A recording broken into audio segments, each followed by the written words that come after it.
तो जय हिंद, जय भारत, वंदे मातरम। कैसे हो दोस्तों? हमने पिछली क्लास में कवर किया था कि हम जनन कैसे करते हैं, क्योंकि ये टॉपिक वैसे 10th के जो आरबीएसई बोर्ड है उसके लिए वेरी इंपॉर्टेंट था। तो इस टॉपिक को हमने पहले स्टार्ट किया। वैसे हमने रासायनिक अभिक्रिया वगैरह वाला टॉपिक है वो भी कर लिया है, लेकिन ये हमारा वैसे सेकंड चैप्टर है।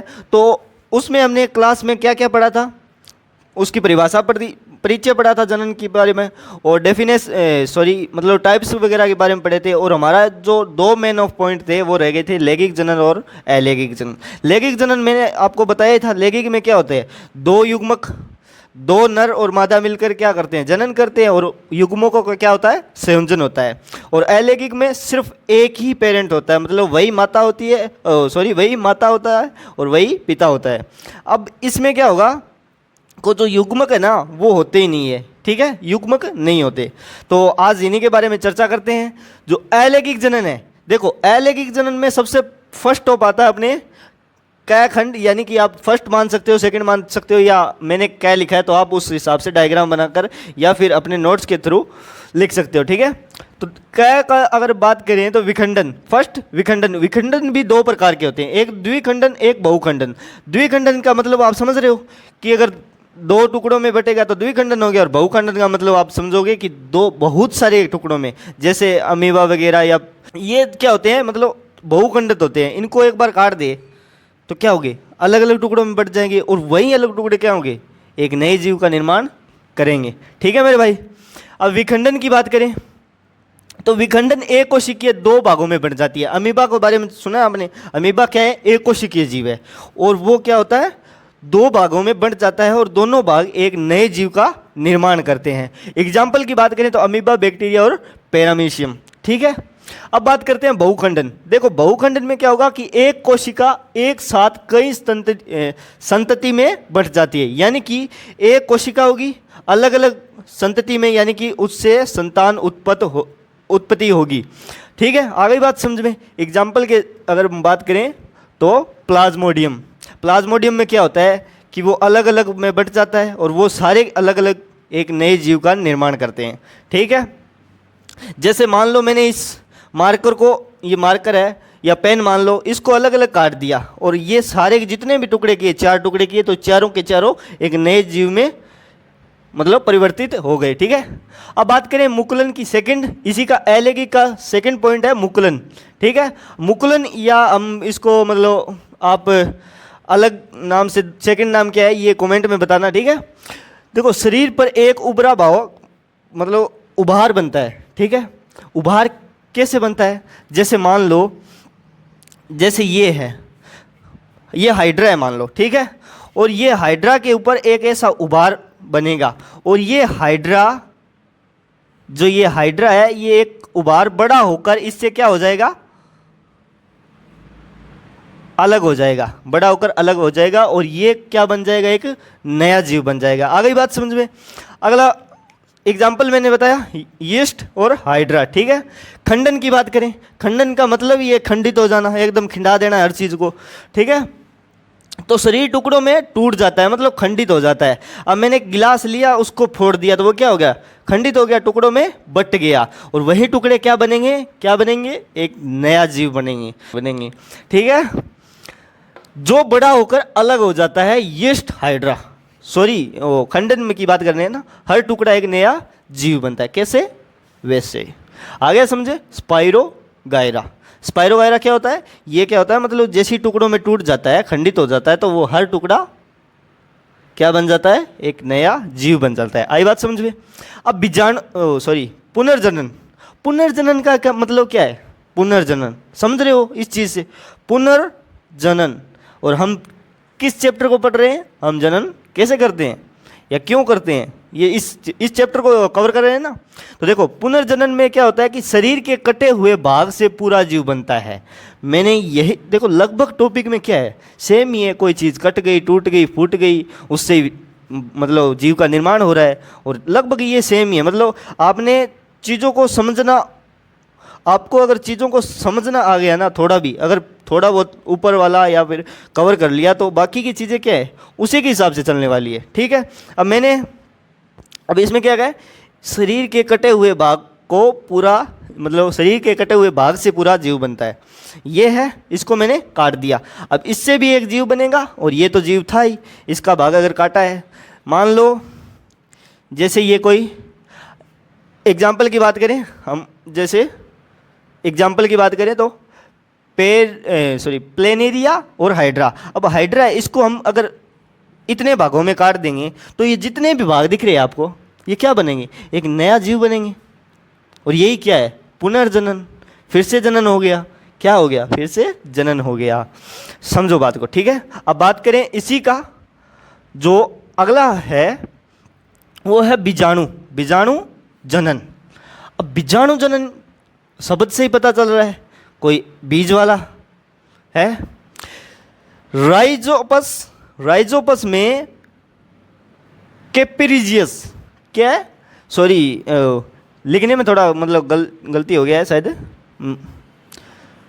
टेक्स्ट मिस्टेक हो गई है लिखने में।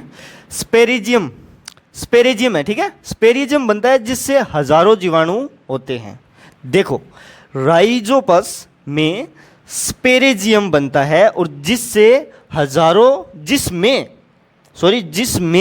हजारों बीजाणु होते हैं। और ये हवा में अपनी मतलब स्थिति क्या है?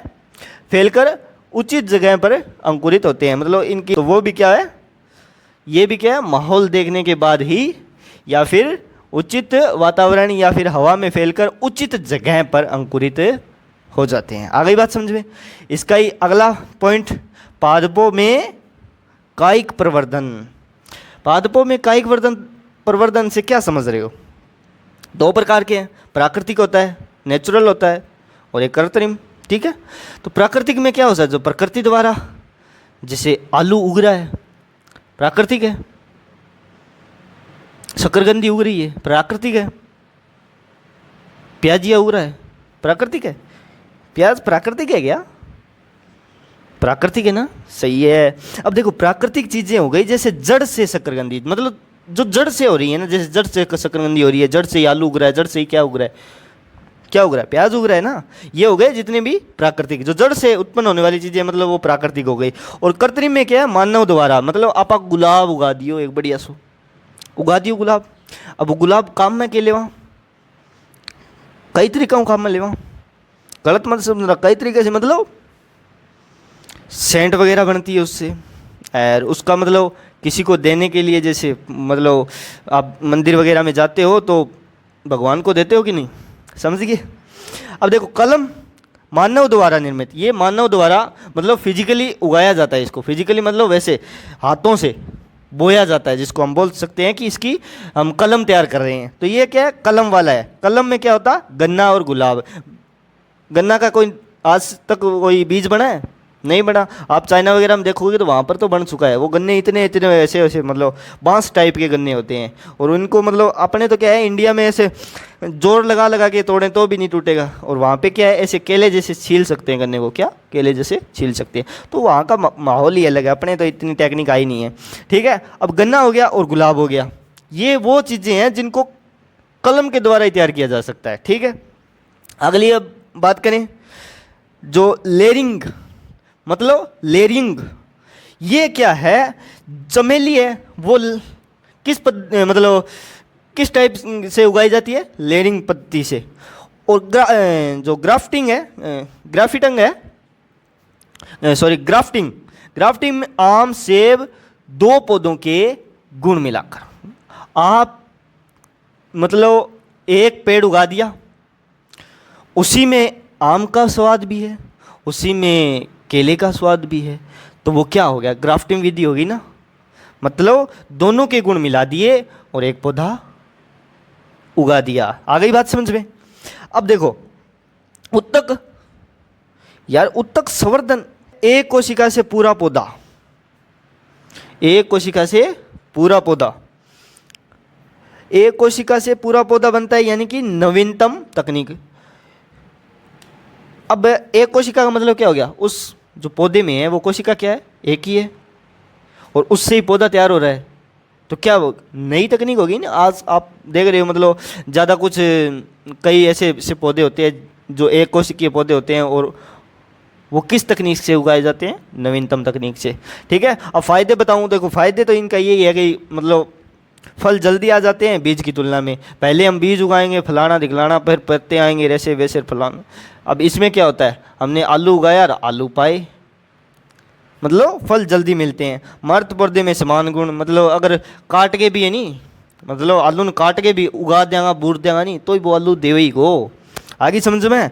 और बीज रहित पौधे का प्रवर्धन संभव है, यानी कि जो अगर बीज ही ना हो नहीं कि तो वो भी उगने तैयार बैठे हुए। अंगूरिया हो गया, गन्नो हो गया, अंग बीज को नहीं पर फेर ही माएगा ला लेकर मैं उगाऊंगा, और अपर लगा मैं उगा के छोड़ाऊंगा। ठीक है, अब लैंगिक जनन, देखो लैंगिक जनन की मैं एक बार आपको डेफिनेशन बता दूं, आगे का मतलब नेक्स्ट क्लास में पूरा का पूरा उस चैप्टर को ही कंप्लीट कर देंगे। ठीक है, ये हमारी वैसे सेकंड क्लास है, 3 क्लास की मैंने बात की थी कि 3 क्लास के अंदर अंदर हम इस चैप्टर को कंप्लीट करेंगे। ठीक है, लैंगिक जनन क्यों जरूरी है? 2 अलग अलग जनकों का डीएनए मिलने से ज़्यादा विविधता आती है। विविधता यानी कि जो ये विविधता का कारण है अलग अलग भ्रांतियाँ, मतलब किसको गर्मी सहन करने की आदत है, किसी को गर्मी सहन नहीं करने की आदत है, ये क्या है? विविधता का कारण ही तो है। ठीक है, जिससे बेहतर एवोल्यूशन क्या बनता है, जिससे बेहतर एवोल्यूशनरी एडवांटेज, जिससे क्या मिलता है? बेहतर एवोल्यूशनरी एडवांटेज। ठीक है, ये पुष्पीय पौधे में लैंगिक जनन और ये सब मतलब आगे की क्लास में होने वाला है, तो आप कमेंट में ज़रूर बताइएगा क्लास आपको कैसी लगी। बाकी आपका भाई राजीव कुमार आपके साथ रहेगा, तो मेरे भाई जल्दी से कमेंट में बता दो। चैनल पर नए हो तो चैनल को सब्सक्राइब कर लो, और हमारी क्लास पसंद आई तो क्लास को लाइक कर देना, और अपने आसपास ऐसे पढ़ाकू दोस्तों के साथ शेयर कर देना। मिलते हैं नेक्स्ट क्लास में, और एक बात हमेशा याद रखना, पढ़ाई पे पूरा फोकस रखो, दुनिया क्या गई है फ़र्क नहीं पड़ना चाहिए। तब तक के लिए मेहनत करो, बाकी तुम्हारा भाई हो सकेगा तब तक साथ देगा जब तक आप चाहेंगे, बाकी मैं अकेला कुछ नहीं कर सकता। जय हिंद, जय भारत, वंदे मातरम।